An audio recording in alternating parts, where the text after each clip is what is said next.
हरे कृष्णा। तो आज भागवत परिचय का दूसरा सत्र हम समझने का प्रयास करेंगे। पहले सत्र में हमने देखा वेद व्यास भगवान से प्रार्थना करते हैं और वो बताते हैं परम सत्य भगवान कृष्ण जो हैं उनके लक्षण क्या है। अब आगे भागवतम में ये बताया है, ये जो भागवत पुराण है ये किस प्रकार से अन्य पुराणों से, अन्य वेदों से किस प्रकार से अलग है, इसमें क्या स्पेशलिटी है, इसके अंदर में क्या विशेषता है अन्य वेदों के अगर हम उसमें तुलना करें तो जनरली अगर हम देखेंगे वेदों के अंदर में क्या दिया गया है, वेदों के अंदर में 4 पुरुषार्थ मात्र दिए गए। इसलिए भगवान अर्जुन से क्या कहते हैं, भगवान कहते हैं त्रैगुण्या विषया वेदा निस्त्रैगुण्य भवो अर्जुना।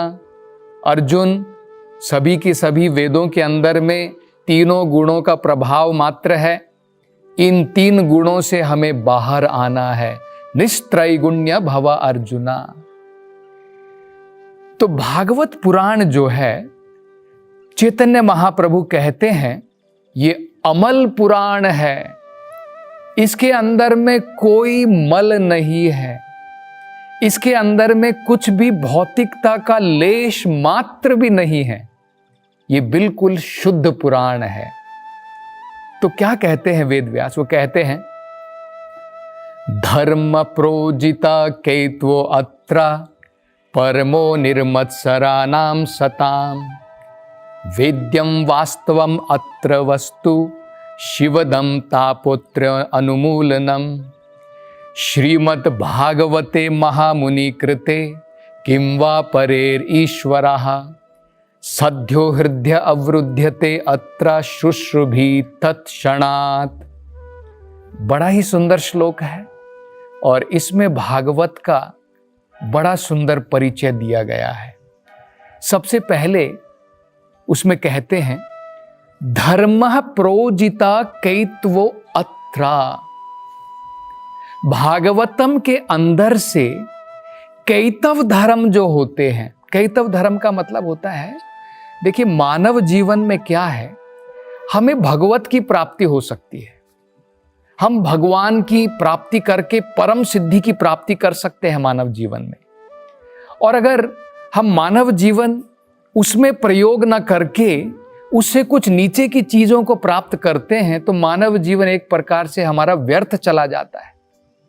मान लीजिए अगर हम मानव जीवन केवल खाने में बिता देते हैं, अपने भौतिक संसार के ऐशो आराम में बिता देते हैं, तो मानव जीवन में हम जो है उच्चतम जो हमें प्राप्ति करनी है हमारे लक्ष्य की, वो अगर हम प्राप्त नहीं कर पाए तो मानव जीवन तो वेस्ट हो गया। इसलिए भागवतम में क्या है, ये सब जो नीचे की चीजें हैं उनको सबको निकाल दिया गया है, केवल परम सत्य के बारे में मात्र जो है शुद्धता पूर्ण इसके अंदर में वर्णन आपको मिलेगा। इसमें आपको धर्म, अर्थ, काम, मोक्ष, केवल इन पुरुषार्थ के बारे में जो है ज्ञान प्राप्त नहीं होगा, इससे भी जो उच्चतर ज्ञान है, जो भगवत प्रेम का ज्ञान है, उसके बारे में जो है आपको ज्ञान इसमें प्राप्त होगा। इसमें पहले क्या कहा गया है, धर्मः प्रोजिता कैत्व अत्र। जो कैतव धर्म के नाम पर जो चल रहा है, ये सारे धर्मों को भागवत धर्म से बाहर निकाल दिया गया है। कैसे निकाल दिया गया है? हम लोग क्या करते हैं, जब हमारे घर के अंदर में कूड़ा वगैरह जमा हो जाता है तो हम क्या करते हैं, हम जो है झाड़ू लगाते हैं और कूड़े करकट को बाहर निकाल करके फेंक देते हैं। ठीक इसी प्रकार से भागवतम के अंदर से जो छल धर्म होता है, जो धर्म उच्चतम नहीं है, जो निम्न धर्म होते हैं, उन सब को बाहर निकाल दिया गया है। ये भागवतम का सबसे पहला महत्वपूर्ण लक्षण बताया गया है। भागवतम में हमें क्या प्राप्त होगा? धर्मः प्रोजिता केतवो अत्र परमो निर्मत्सराणाम सताम। तो फिर भागवत में क्या है भाई? निम्न धर्म तो इसमें नहीं बताए गए, उनका वर्णन तो इसमें नहीं दिया है। तब भागवतम में क्या मिलेगा? हमें मिलेगा परमो, परम जो धर्म है, भागवत प्रेम जिसे कहा जाता है, भगवान की भक्ति की प्राप्ति जिसे कही जाती है, उसके बारे में भागवतम के अंदर में वर्णन दिया गया है। परमो, और इसको कौन समझ सकता है? भागवत धर्म को कौन समझ सकता है? निर्मत्सराणाम सताम। सताम का मतलब होता है भगवान के भक्त। और किस प्रकार के भक्त? जिनके अंदर में कोई द्वेष की भावना नहीं है। निर्मत्सरा, मत्सरा का मतलब होता है द्वेष करना। भौतिक संसार में हम देखते हैं एक देश दूसरे देश से द्वेष करता है, आपस में युद्ध चलते हैं। आज भी हम देख सकते हैं कैसे युद्ध चलने में लगे हुए हैं। पड़ोसी दूसरे पड़ोसी से द्वेष करता है। परिवार के अंदर में एक भाई दूसरे भाई से द्वेष करता है। ये भौतिक संसार में हम देख सकते हैं। मनुष्य जानवरों से द्वेष करते हैं, जानवर भी आपस में एक दूसरे से द्वेष करते हैं। ये भौतिक संसार होता है। भागवत को कौन समझ सकता है? निर्मत्सराणाम सताम। जो भगवान का भक्त, जो पूर्ण रूप से द्वेष से मुक्त है, वो भागवतम को समझ सकता है। आगे इसके बारे में क्या बताया है? धर्मः प्रोजिता केतु अत्र परमो निर्मत्सराणाम सताम। वेद्यम वास्तवम अत्र वस्तु। भागवत के अंदर में वास्तव वस्तु के बारे में उल्लेख है। जो वास्तव वस्तु नहीं है, जो दिखने में वास्तव वस्तु मात्र लगती है, उसके बारे में कोई चर्चा नहीं है। जैसे आज हम लोग जो है भूगोल पढ़ते हैं, आज हम लोग भौतिक संसार का इतिहास पढ़ते हैं, आज हम लोग जो है ये प्रकृति किस प्रकार से कार्य करती है, इसके अंदर में क्या क्या नियम होते हैं, ग्रेविटेशनल लॉ हो गया, न्यूटन लॉ हो गया, अनेकों प्रकार से हम जो अध्ययन करते हैं भौतिक संसार के बारे में। लेकिन ये तो वास्तव वस्तु नहीं है, ये तो अस्थाई है, एक दिन इसका विनाश निश्चित है। तो भागवत के अंदर में वास्तव वस्तु के बारे में ज्ञान दिया गया है। इस भौतिक संसार के बारे में, ये भौतिक संसार का ज्ञान भी है, लेकिन भगवान से रिलेटेड क्या ज्ञान है उसके बारे में बताया गया है। अगर एक शाखा पेड़ से तोड़ करके आप पढ़ते हैं तो कोई फायदा नहीं है। सूखी हुई पेड़ से टूटी हुई शाखा तो सूख जाती है, जब तक पेड़ से जुड़ी है उसका अस्तित्व है, पेड़ से टूटने के बाद में सूख जाती है। इसी प्रकार से जो लोग भौतिक संसार को भगवान से अलग समझने का प्रयास करते हैं, वो कुछ नहीं समझ सकते हैं, वो वास्तव वस्तु नहीं है। तो भागवतम में क्या है? वास्तवम वस्तु है। तब हम लोग सोचेंगे कि भाई ठीक है, हम भौतिक संसार के बारे में तो समझते हैं, तो हमें बड़े ऐशो आराम मिलते हैं, हमने उसके द्वारा पंखे बना लिए हैं, बिजली बना ली है, हम ऐशो आराम कर रहे हैं भौतिक संसार के अंदर में। भागवतम वे वास्तव वस्तु के बारे में समझने से क्या मिलेगा? हमें कुछ प्राप्ति होगी क्या?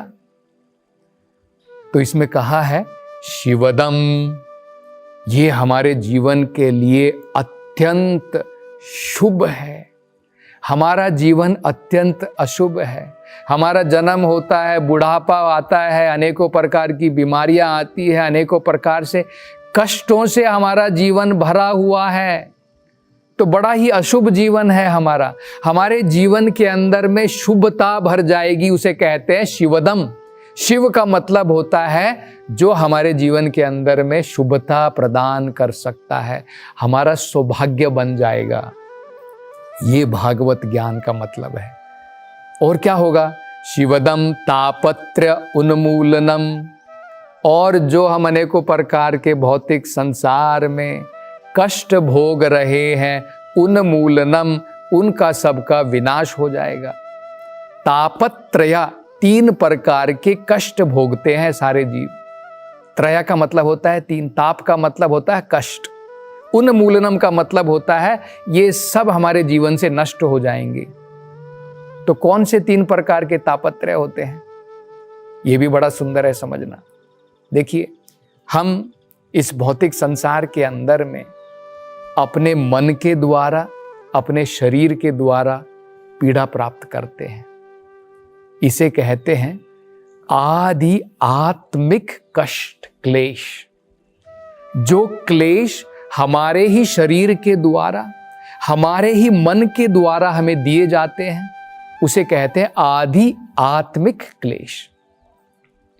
दूसरा क्लेश होता है आदि भौतिक क्लेश, जो कष्ट हमें दूसरों के द्वारा दिए जाते हैं, दूसरे जीवों के द्वारा दिए जाते हैं। जैसे कोरोना का वायरस हो गया, हमें कष्ट दे रहा है, 2 साल हो गए लोग कष्ट भोगने में लगे हुए।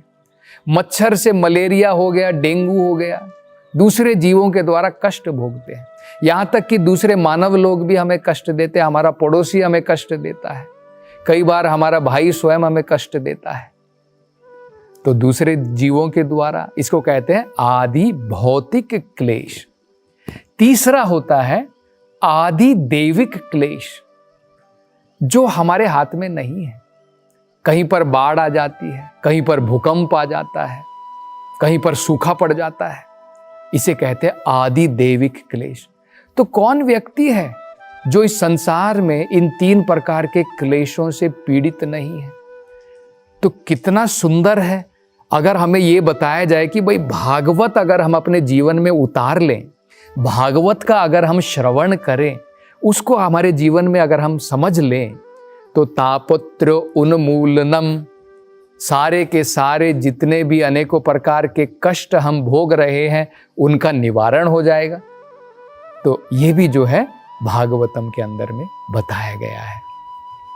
धर्मः प्रोजिता केतु अत्र परमो निर्मत्सराणाम सताम वेद्यम वास्तुम अत्र वस्तु शिवदम तापत्र उन्मूलनम। श्रीमद् भागवते महामुनि कृते, ये भागवत किसी ऑर्डिनरी आदमी ने नहीं लिखी है, किसी आम व्यक्ति ने, साधारण व्यक्ति ने नहीं लिखी है। ये भागवत महामुनि ने लिखी है, और वो भी कब लिखी है? अपने जीवन की फुल मैच्योरिटी में, जब उनको पूर्ण साक्षात्कार प्राप्त हुआ था, उस समय में उन्होंने श्रीमद् भागवत की रचना की है। श्रीमद् भागवतम महामुनि कृते किम वा परेरीश्वरः, तब दूसरी किताब पढ़ने की भला क्या जरूरत है?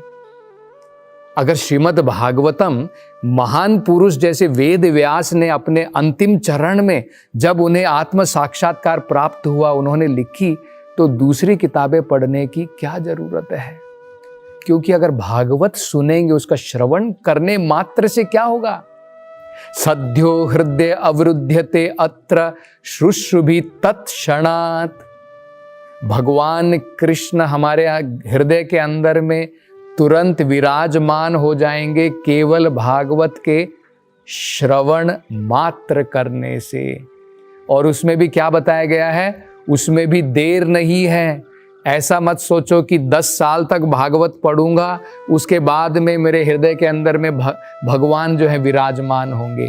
तत्क्षणात्, तुरंत भगवान निष्ठा के साथ में हमारे हृदय के अंदर में विराजमान हो जाएंगे, अगर हम भागवतम का श्रवण सही जगह से करेंगे और सही प्रकार से करें। ये 2 चीजें बड़ी महत्वपूर्ण है।